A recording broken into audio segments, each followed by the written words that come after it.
नमस्कार। कैसे हैं आप सब। जेल से निकलते ही नवनीत राणा उद्धव ठाकरे को प्रवोक कर फिर से जेल भेजने के लिए दबाव क्यों डाली। जब नवनीत को सब पता था कि जमानत की शर्त ही उनकी इस बात को लेकर के है कि मीडिया से बात नहीं करनी, तो फिर दिल्ली आकर मीडिया के छत्तों के साथ, गुलदस्तों के साथ उन्होंने लंबा इंटरव्यू अलग अलग चैनलों को क्यों दिया। दिल्ली क्या सिर्फ मीडिया से बात करने आई थी नवनीत? क्योंकि नवनीत को यह बेहतर पता है कि दिल्ली मीडिया मंडी है। नवनीत मेंबर पार्लियामेंट हैं। दिल्ली के कैमरे की चकाचौंध इस मुद्दे को और बड़ा करेगी। तो क्या नवनीत ने जानबूझ करके दांव चला है, या उद्धव ठाकरे को चिढ़ा रही है नवनीत राणा?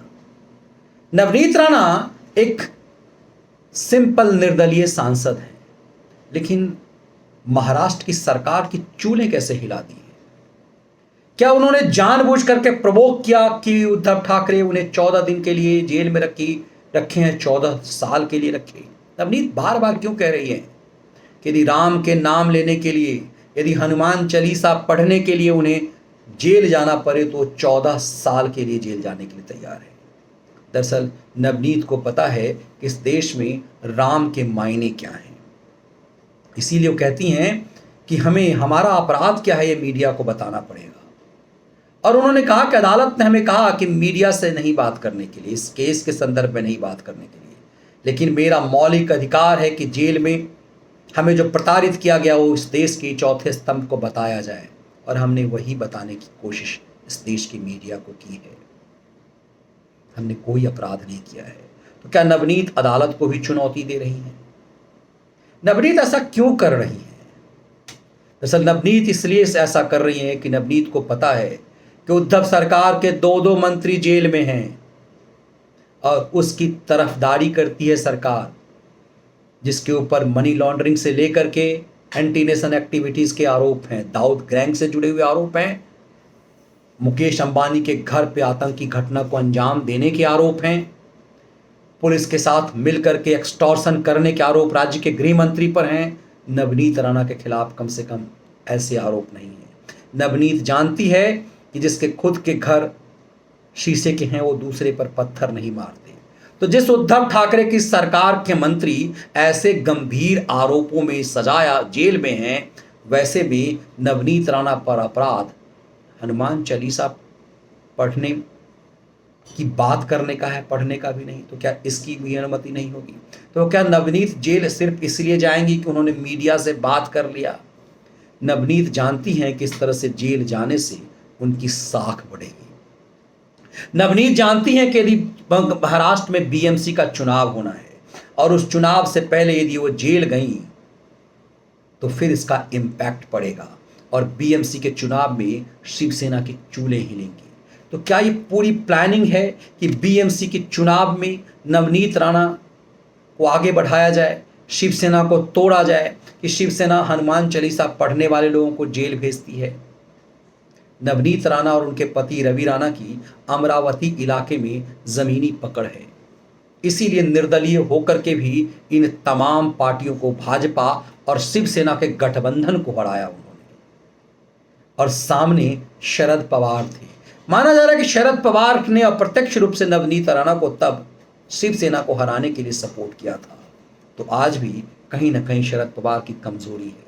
नवनीत राणा के पास वो सब कुछ है जो टेलीविजन को आज चाहिए। नवनीत निर्दलीय सांसद हैं, नवनीत दलित हैं, नवनीत फिल्मी दुनिया से आई हैं, नवनीत का चेहरा आकर्षक है, टीवी की ये जरूरत चीज़ें मानी जाती है। नवनीत जानती है कि जब जब वो दिल्ली आएंगी या कहीं भी आएंगी, मीडिया उन्हें पीछा करेगा और जब भी वो सुर्खियों में जितना रहेंगी उतना उद्धव ठाकरे के लिए परेशानी का कारण बनेगी। तो क्यों कह रही है नवनीत राणा कि 14 साल तक हमें जेल भेज दो? यदि राम का नाम लेना, यदि हनुमान चालीसा पढ़ना अपराध है तो हम वो अपराध लगातार करने को तैयार हैं। और ये बात वो अपनी पति के साथ करते हैं। बीजेपी नेता राम कदम लगातार कहते हैं कि हिंदुत्व को भूल गई है बीजेपी, अब शिवसेना। इसीलिए इस पूरे प्रकरण में यह सामने आता है कि उनके ऊपर राजद्रोह का मुकदमा दर्ज किया गया। इसीलिए नवनीत इन तमाम चीज़ों को भुना लेना चाहती है।